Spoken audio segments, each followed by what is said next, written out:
Bonjour à tous. Alors pour ceux qui ne me connaissent pas encore, je me présente. Je m'appelle Defranou Thomas. J'ai 25 ans et je suis originaire des Vosges. Donc je suis membre fondateur de l'association Oracine, qui est une association en économie sociale et solidaire qui tend à créer des jardins partagés et familiaux à travers la permaculture. Donc je suis membre aussi, je suis créateur du mouvement Hitman, qui est un mouvement de faits et de connaissances face à la physiologie et l'anatomie humaine. Donc voilà, donc aujourd'hui je fais cette petite vidéo pour vous présenter un petit peu mon parcours, que vous puissiez en savoir un petit peu plus sur moi, parce qu'il y en a peut-être beaucoup qui ne me connaissent pas, il y en a peut-être ça fait longtemps qu'ils me suivent, mais en tout cas pour les nouveaux venus, j'ai trouvé utile de faire une petite vidéo de présentation.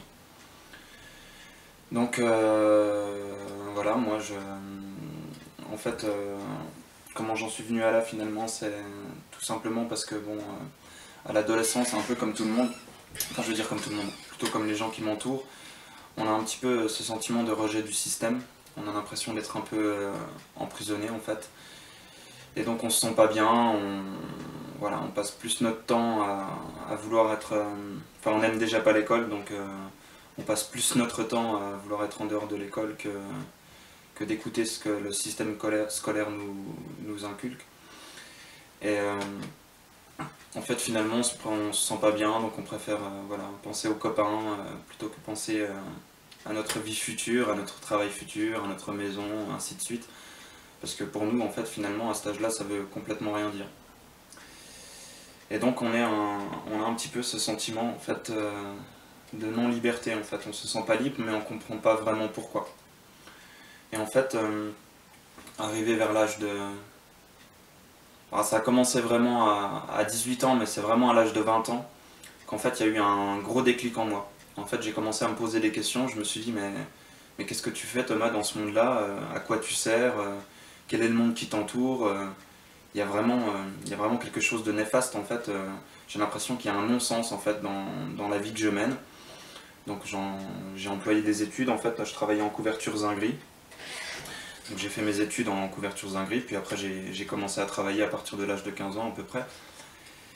Mais à 20 ans, je commence vraiment à plus en pouvoir parce qu'en fait, je me rends compte qu'autour de moi, j'ai l'impression qu'on est vraiment des robots, en fait, qu'on est formaté à une ligne de conduite et qui va dans un seul sens. Et c'est le système, quoi. Il y a aussi cette idéologie de l'argent qui me déplaît, quoi. Enfin, tout le monde voit après l'argent, alors que moi, l'argent... Bon, après, je suis issu d'une famille qui n'a pas du tout d'argent, donc j'ai jamais été habitué à avoir de l'argent. Mais pour moi, l'argent, ça a toujours été illusoire, en fait. Pour moi, j'ai jamais mis du cœur dans l'argent, quoi. Pour moi, ça voulait rien dire. Donc à 20 ans, voilà, j'ai commencé à me poser plein de questions, à me remettre un petit peu en question par rapport à ce que je faisais de ma vie. Et donc j'ai voulu me renseigner un petit peu sur le mode de fonctionnement un petit peu du système. Donc j'ai commencé à mener un petit peu des enquêtes. Hein. En gros, pour schématiser, parce qu'on va pas du tout rentrer dans les détails, parce qu'aujourd'hui c'est des choses qui me font très mal et puis j'ai vraiment plus envie d'en parler, parce que ça a été une lourde période de ma vie. Donc du coup, pour faire simple, en gros, j'ai essayé de comprendre pourquoi en fait les grandes banques mondiales dirigent nos industriels, qui elles dirigent les gouvernements, et qui après, en fait, on fait toutes les lois en fonction de tous les gens qu'il y a derrière, quoi. Donc finalement, on comprend vite que nos présidents, enfin nos élus, comme on les appelle, eux en fait, enfin pour moi c'est que des images, quoi. Ils ne servent complètement à rien, c'est pas eux qui prennent les décisions. Hein, comme vous le savez tous, en fait, c'est l'argent qui guide ce monde, qui eux sont très copains avec des grosses firmes industrielles comme Monsanto, que vous connaissez tous très bien aujourd'hui. Donc voilà, donc j'ai commencé à me renseigner un petit peu sur le comment du pourquoi, et donc j'en suis vite arrivé à des constats très néfastes et très négatifs. Et donc j'ai forcément vu aussi donc, tout ce qui concerne l'élevage intensif des bovins ou autres animaux, donc toute la souffrance qu'on peut donner aux animaux aujourd'hui, qui m'a profondément marqué. Et plus je suis allé aussi me renseigner sur comment je dirais, sur l'emprise du mental qu'on peut avoir sur nous, quoi. En fait, avec toutes les images subliminales, toutes les pubs, tous les films, voilà, tout ce qu'on peut nous montrer, ça fait vraiment pour nous laver le cerveau. Donc voilà, donc je suis allé me renseigner un petit peu sur tout ça. Il faut savoir que j'ai vu des choses que je n'aurais peut-être pas dû voir et qui m'ont profondément marqué. Donc ça a été une dure période. Pendant un an, j'ai vraiment eu du mal à croire en moi, à croire en la vie, à vouloir me battre en fait. Hein. J'étais un peu dans une phase de dépression, on va dire. Et donc c'était vraiment pas évident. Mais bon, au bout d'un an à peu près, de toute façon j'avais pas le choix. Hein. Soit je me tirais une balle, ou alors soit je continuais d'avancer. Donc à un moment donné, donc j'ai vu qu'il y avait des problèmes, mais forcément aux problèmes il y a des solutions. Donc j'ai commencé à me renseigner sur les solutions. Et plus j'ai trouvé de solutions alternatives, surtout sur les systèmes de la permaculture, donc tous les systèmes d'autosuffisance que la permaculture met en avant, et ben il y a eu comme une étoile qui s'est mise à scintiller de plus en plus en moi, parce que j'avais l'impression qu'en fait finalement rien n'était perdu, on pouvait toujours faire chemin arrière et qu'il y avait des solutions, qu'il y avait aussi beaucoup de personnes qui avaient évoqué des messages de conscience. Et donc on a l'impression d'être un peu soutenu aussi, et on se dit qu'on a quand même plus d'une chance. Donc voilà, donc j'ai commencé à me renseigner un petit peu sur tous les principes de la permaculture, donc tous les systèmes d'autosuffisance confondus. Et en fait, à force de me renseigner, à un moment donné, comme ça par hasard, je suis tombé sur une vidéo de Thierry Casasnovas. En fait, Thierry Casasnovas, hein, donc c'est quelqu'un qui a été déclaré pour mort, finalement. On l'a laissé pour mort, on lui disait qu'il allait mourir. Enfin, la médecine actuelle lui disait qu'il allait mourir, donc il ne pouvait rien faire pour lui.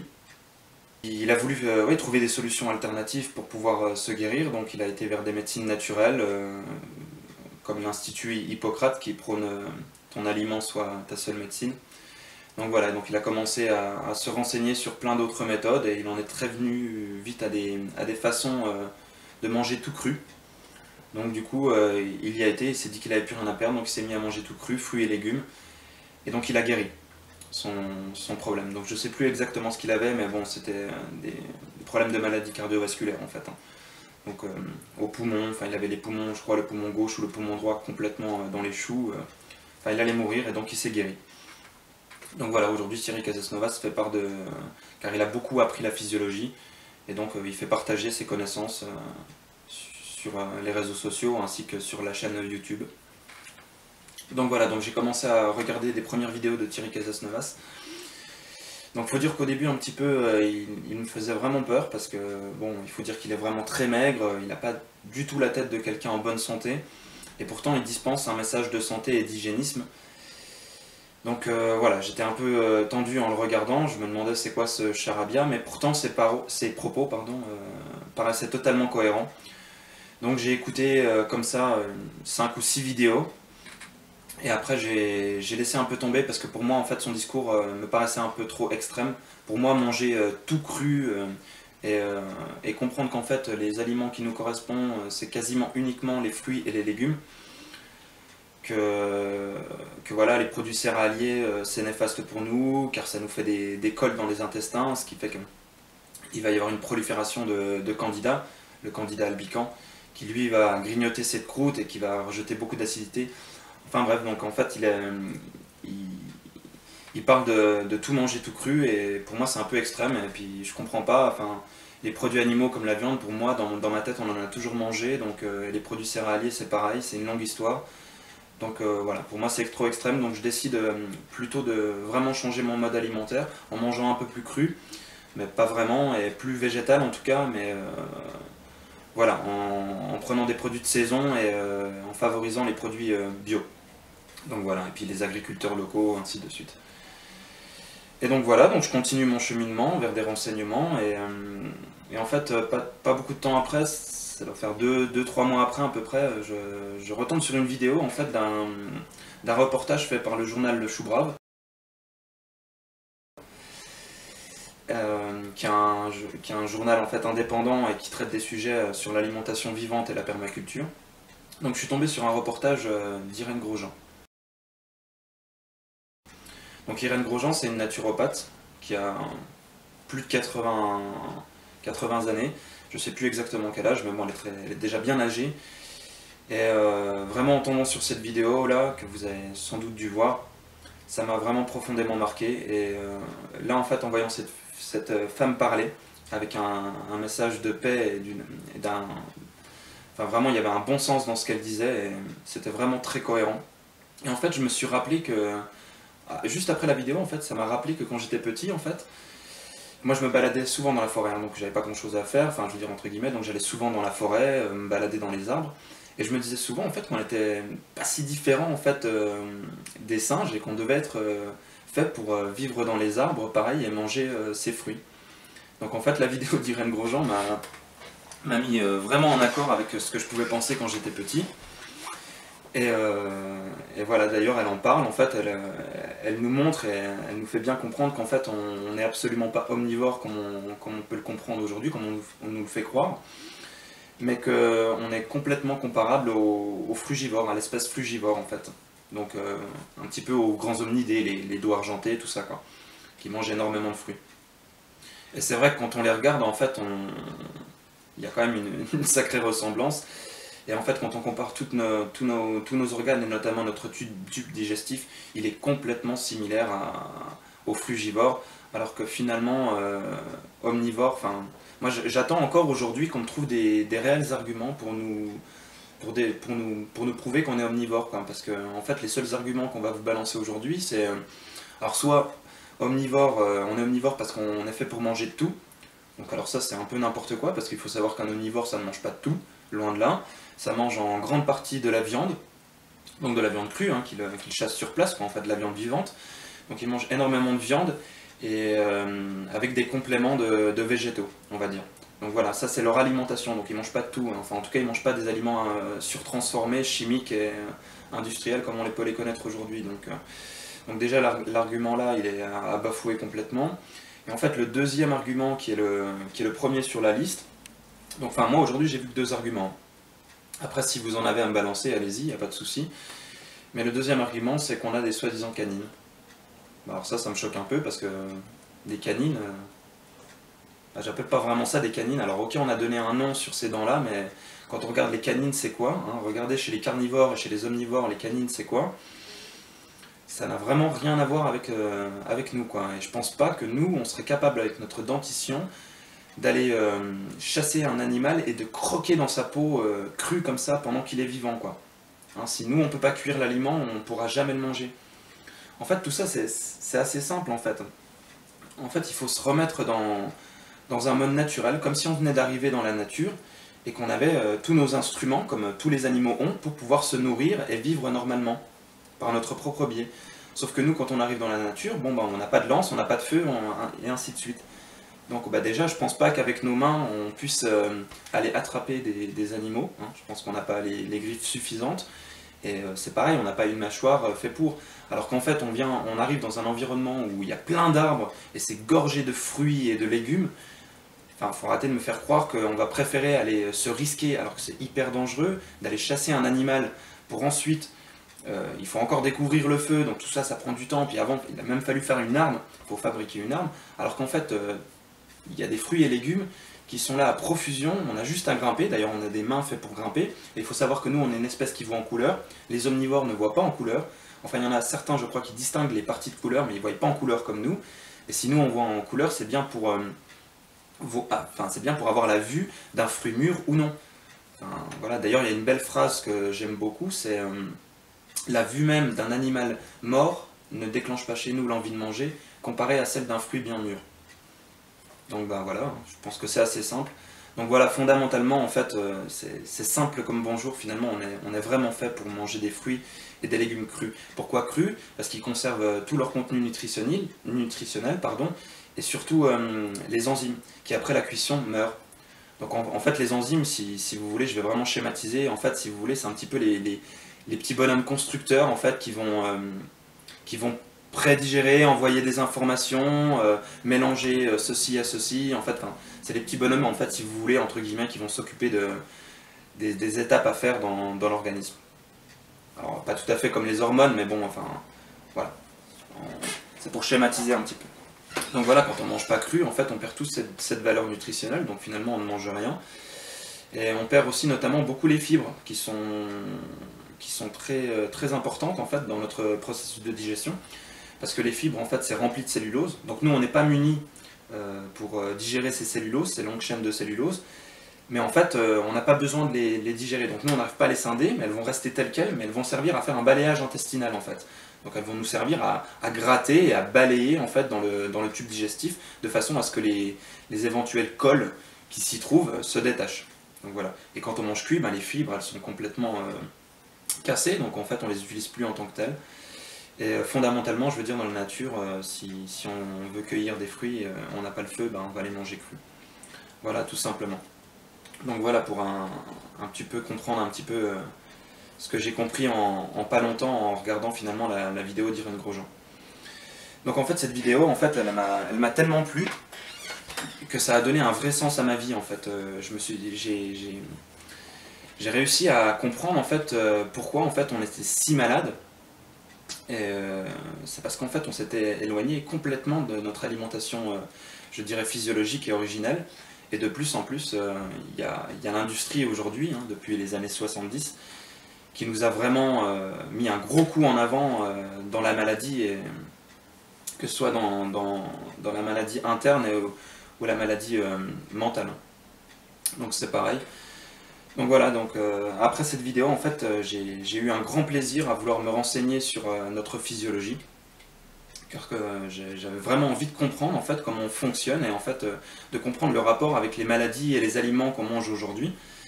Donc je me suis mis à me renseigner vraiment beaucoup. Donc j'ai lu beaucoup de livres, j'ai lu beaucoup de sites internet, j'ai regardé des vidéos et j'ai échangé pas mal aussi avec, enfin j'ai eu la chance de pouvoir échanger pas mal avec certains naturopathes et même médecins. Donc voilà, pour improuver un petit peu et puis tout ce que je pouvais apprendre, hein. Donc moi je me suis renseigné, mais je suis pas allé seulement dans une source. Hein, d'ailleurs Thierry Casasnovas m'en a appris pas mal, mais j'ai pas fait que regarder Thierry Casasnovas. Même au bout d'un petit moment, j'ai complètement lâché Thierry Casasnovas, je suis allé me renseigner ailleurs. Parce que pour moi, on peut pas se renseigner avec une seule personne ou un seul livre et ne pas aller voir ailleurs. Pour moi, je pense que la physiologie, ça n'englobe pas un apprentissage, hein, c'est pas une ligne de conduite bien définie, c'est un ensemble de choses. Donc pour moi, les renseignements, il faut toujours aller voir le pour et le contraire, et aller voir plusieurs informations, pas rester sur les mêmes, si on va avoir une compréhension globale de ce qu'est la physiologie. Donc voilà, donc j'ai été amené à me renseigner beaucoup, et en fait, au bout d'un moment, en fait, donc je commençais à avoir un certain panel de recherche derrière moi, et donc j'en discutais beaucoup autour de moi, donc sans prétention, mais bon, je participais à une évolution des consciences, notamment sur la physiologie et aussi sur les systèmes de culture aujourd'hui. Donc l'agriculture conventionnelle et puis industrielle, j'ai envie de dire. Donc voilà, je partageais mes messages entre guillemets de mise en garde et d'information, enfin de réinformation on va dire. Et donc à un moment donné, donc j'étais content, les gens étaient contents autour de moi, et je me suis dit, mais pourquoi pas en fait profiter des réseaux sociaux Facebook par exemple pour créer une page et balancer toutes les infos que j'ai pu avoir et échanger avec les gens directement. Je me suis dit que je pourrais toucher un plus grand nombre. Et donc je me suis mis à en discuter avec pas mal d'amis, et notamment mon frère. Donc pour savoir, hein, pour comparer le pour et le contre, est-ce que c'était une bonne idée, est-ce que c'était bien, est-ce que je perdrais mon temps à faire ça ou pas, est-ce que ça servirait, enfin... Voilà, donc en discutant un bon petit moment, j'ai décidé de créer la page Hitman. Donc pour ceux qui me suivent, donc vous connaissez. Et sinon c'est une page qui se trouve sur les réseaux sociaux, il suffit de taper Hitman. Le logo, c'est ça. Donc voilà, c'est une chauve-souris en fait avec Hitman dedans. Donc en fait pourquoi une chauve-souris avec Hitman dedans? En fait c'est référence surtout à deux personnages en fait, enfin surtout déjà à un personnage qui a marqué mon enfance et mon adolescence y compris, c'est Batman. Donc voilà, ça peut paraître un peu fou, un peu enfantin, mais en tout cas ce personnage-là et ses valeurs m'ont beaucoup appris. Et je fais aussi référence au livre Hit de Gilles Lartigot. Car c'est comme pour lui rendre un petit hommage, parce qu'en fait c'est quelqu'un avec qui j'ai beaucoup appris et j'ai vraiment aimé son message, car c'est un message vraiment ouvert pour tous, et son livre, je le recommande vivement.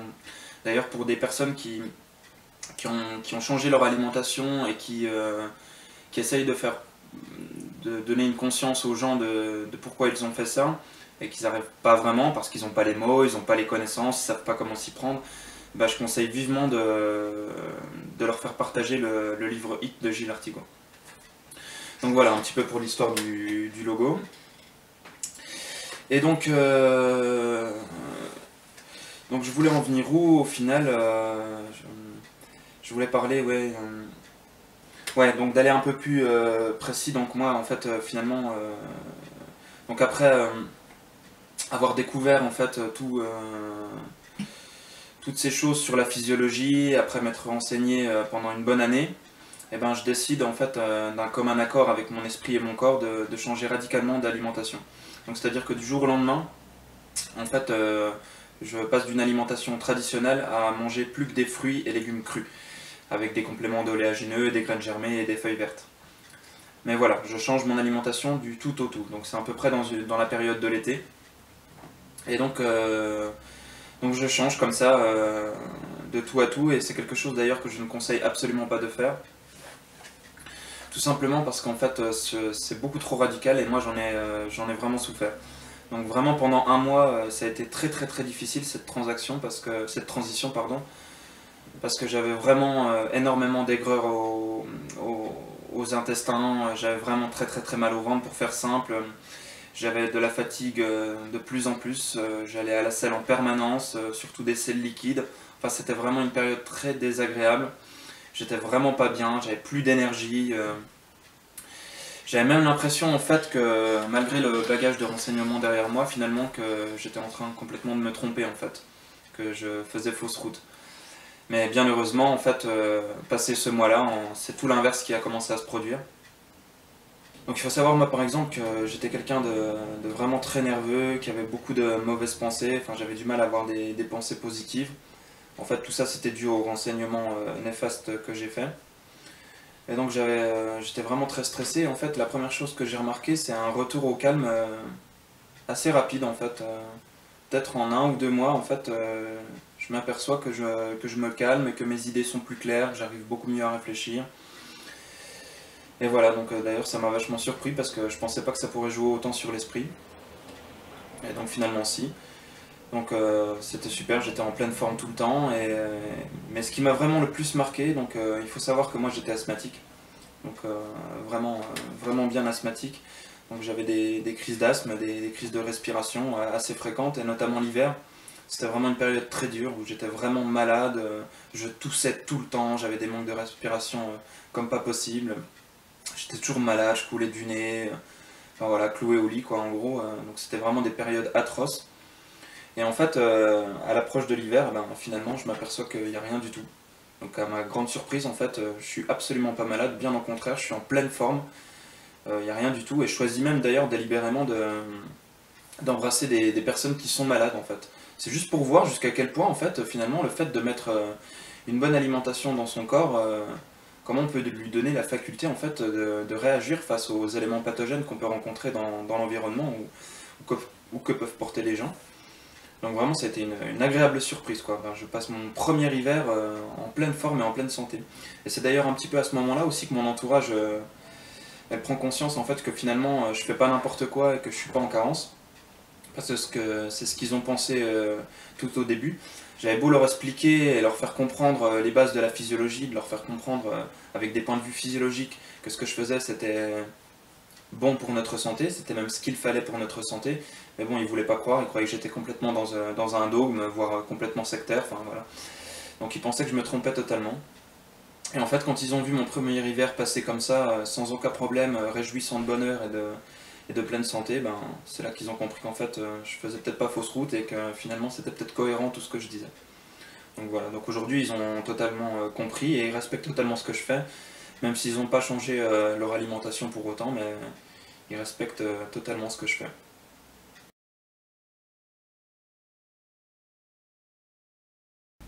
Oui, au début, mon discours, en fait, il était vraiment trop visant et trop persécutant, et je voulais absolument changer la personne, alors que j'ai vite compris que ça servait à rien. Et c'est en là que je remercie beaucoup mon ami Gilles Lartigot, car j'ai vraiment beaucoup appris de sa façon à lui de procéder. Et en fait, lui, il veut coller des étiquettes à personne, il veut absolument pas dicter un mode alimentaire. Et pour lui, on doit juste partager les choses et non pas imposer les choses. Donc aujourd'hui, en fait, grâce à cet apprentissage avec lui, ben, mon discours est devenu beaucoup plus ouvert et aujourd'hui, en fait, finalement, ben, je suis là uniquement, en fait, pour partager mes connaissances, après, à bon entendeur salut, et je suis pas du tout là en train de dicter un mode alimentaire. D'ailleurs, je précise toujours à tout le monde que, vraiment, moi, en fait, je suis là, je définis, en fait, les besoins physiologiques de notre corps, donc je suis là pour essayer d'apprendre et d'éclaircir un petit peu tous ces processus. Donc en fait, je suis là pour finalement définir un cadre, comme le dit Thierry Casasnovas. Donc en fait, on définit un cadre, et une fois qu'on a défini ce cadre, eh ben, on peut décider d'en sortir ou d'en rentrer.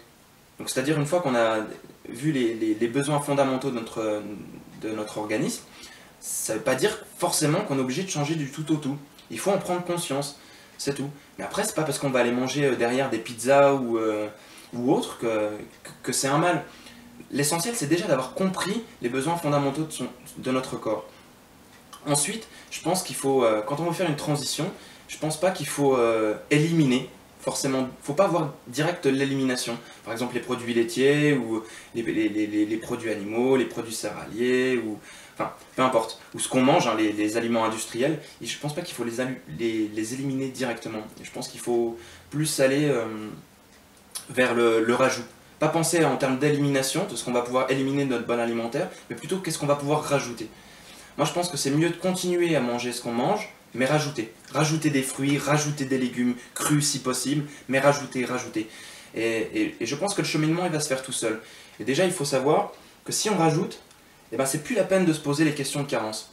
Parce que dès l'instant où vous allez rajouter ne serait-ce que 2 ou 3 fruits par jour dans votre bol alimentaire, vous allez rajouter des nutriments et des vitamines essentielles à votre organisme.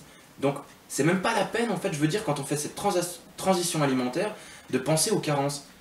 C'est vraiment n'importe quoi, en fait. Il n'y a pas à penser aux carences.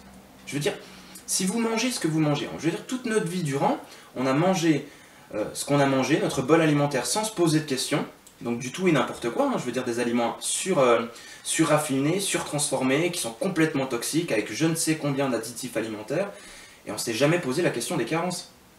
Donc je vois pas pourquoi, quand on va rajouter des fruits, manger de plus en plus de fruits et de légumes crus, c'est pas à ce moment-là qu'il faut se poser les questions des carences, parce que là on est en train de rajouter tous les micronutriments et macronutriments, oligo-éléments et toutes les vitamines nécessaires à notre fonctionnement. Donc en fait, il n'y a pas besoin de penser aux carences. Et le fait de rajouter un fruit, rien qu'un fruit, mais c'est toujours plus. Donc c'est mieux que rien. Donc c'est pour ça que je pense qu'il faut vraiment aller dans le sens du rajout, rajouter au plus qu'on peut, et de toute façon ça va venir tout seul. Je pense que, et puis ça permettra de reprendre les goûts des fruits et des légumes crus, lentement, tranquillement. Et ça permet aussi de ne pas se forcer, parce que c'est bien beau de se forcer à manger cru, hein, par exemple quelqu'un qui mange cru tout le temps, pardon, et qui à un moment donné, il a envie d'une pizza, hein, je prends l'exemple d'une pizza, il a envie d'une pizza, et non, il se dit non, il se force, non, c'est pas bon une pizza, c'est pas bon pour moi, donc non, non, non. Et il se force. Mais ça, il faut savoir qu'au bout d'un moment, ça génère du stress. Et le stress, ça va renvoyer une acidité énorme de par les glandes surrénales. Parce que chaque réaction de stress, eh ben, c'est tout de suite monopolisé par les glandes surrénales qui, elles, vont elles vont produire une hormone, pas éjecter, produire une hormone qui s'appelle la cortisol. Et la cortisol, c'est une hormone qui est acidifiante pour l'organisme. Donc à chaque fois que vous allez stresser et vous forcer, vous allez acidifier votre organisme. Alors que le but, c'est de ramener de l'alcalinité. Car nous sommes une espèce alcaline. Notre pH se situe entre 7 et 7,4. Donc c'est un pH alcalin. Donc c'est bien beau de se forcer à manger des fruits et des légumes crus. D'ailleurs, il y en a plein. Il y a plein de témoignages qui ont mangé des fruits et des légumes crus. Ils disent « Ouais, je me sens de moins en moins bien, j'ai mal aux têtes, j'ai de plus en plus de fatigue. » Ouais, mais déjà, il y a plusieurs choses à savoir. Est-ce que tu t'es forcé à le faire ? Parce que si tu te forces à le faire, oui, forcément, au bout d'un moment, ça ne va pas coller. Hein ? Quand on regarde un fruit, il faut en avoir envie. Il faut en avoir envie de ce fruit. Et quand on va en avoir envie, là, il y a déjà des processus qui vont se faire dans le corps de prédigestion. Le corps va comprendre qu'on a envie de ce fruit-là. Alors que si on se force bêtement à les manger, le corps, il comprend moins bien les choses. Et à force, le stress, c'est pas bon du tout. Donc voilà. Donc je pense qu'il ne faut vraiment pas agir comme ça. Et aussi, ça dépend aussi des fruits qu'on mange. Hein, je pense que, par exemple, on parle toujours des moyens. Moi, je pense qu'il faut s'orienter vraiment, et le plus possible, vers des fruits et des légumes bio. De maraîchers bio ou de Biocoop, enfin voilà, des légumes bio. Après, je sais très bien que c'est plus cher, mais à un moment donné, moi, je pense que la santé, elle n'a pas de prix.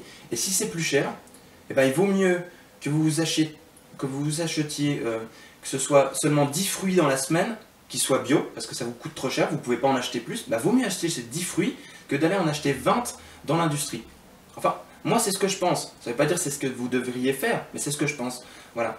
Je pense que voilà, on n'est pas obligé de mettre tout notre argent dans les fruits et les légumes, hein, mais on peut rajouter.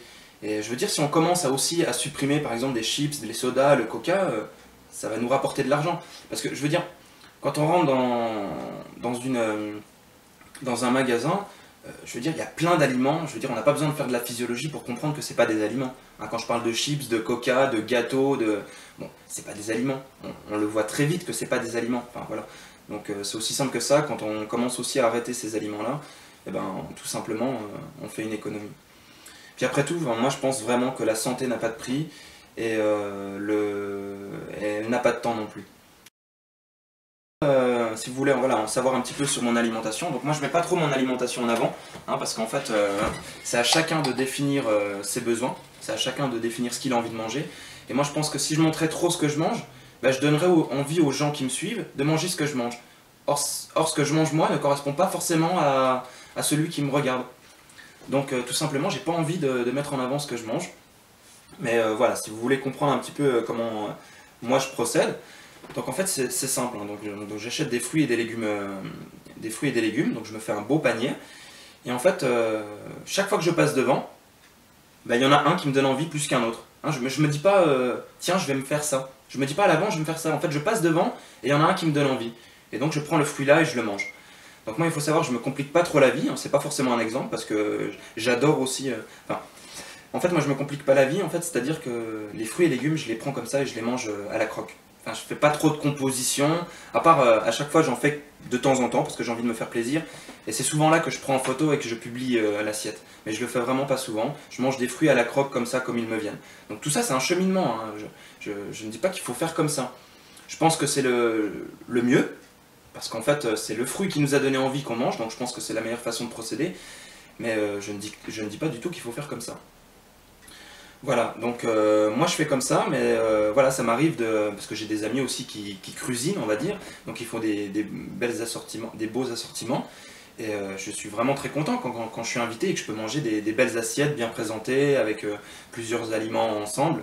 Je suis vraiment content, mais malheureusement, moi j'étais quelqu'un qui adorait faire de la cuisine, mais à force de manger cru comme ça à la croque, et de gagner du temps que je pouvais mettre ailleurs, ben, j'ai eu une sorte de fainéantise, on va dire, en fait.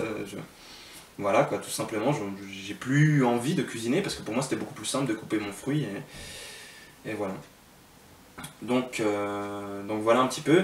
Donc moi je mange à peu près comme ça, mais il faut savoir que je suis pas du tout dogmatique, hein. C'est-à-dire qu'en fait je suis pas dans le pur cru. Donc je mange massivement ça, mais je vais vous dire en toute honnêteté, et je pense que c'est comme ça, parce qu'après bon, je vais vous expliquer pourquoi. Mais voilà, il m'arrive de temps en temps de manger une brioche ou de manger un pain au chocolat. Donc j'essaie toujours de favoriser les meilleurs boulangers que je trouve, mais c'est pas toujours évident. Mais voilà, ça m'arrive. Et ça m'arrive aussi de temps en temps de manger une pizza. Donc voilà, ça m'arrive. Voilà. Il y a des fois, je mange aussi des aliments cuits, ou voilà, ça m'arrive. Hein, je suis pas... Par exemple, si je me fais inviter dans ma famille, bon, les choses que j'arrive vraiment pas à manger, c'est vraiment la viande. La viande, c'est vraiment... Après, c'est surtout du point de vue éthique. Hein, tout ce que j'ai pu voir, ça me dégoûte tellement que j'ai vraiment du mal pour cet aliment-là. Mais après, si par exemple, je sais pas, moi, mes grands-parents m'invitent à manger je sais pas, un pâté de pommes de terre, même s'il y a de la crème et du gruyère dedans, et ben tant pis, je vais aller le manger. Je préfère partager ce repas avec ma famille, parce qu'eux, ils n'ont pas changé de bol alimentaire, plutôt que de rester dans mon coin.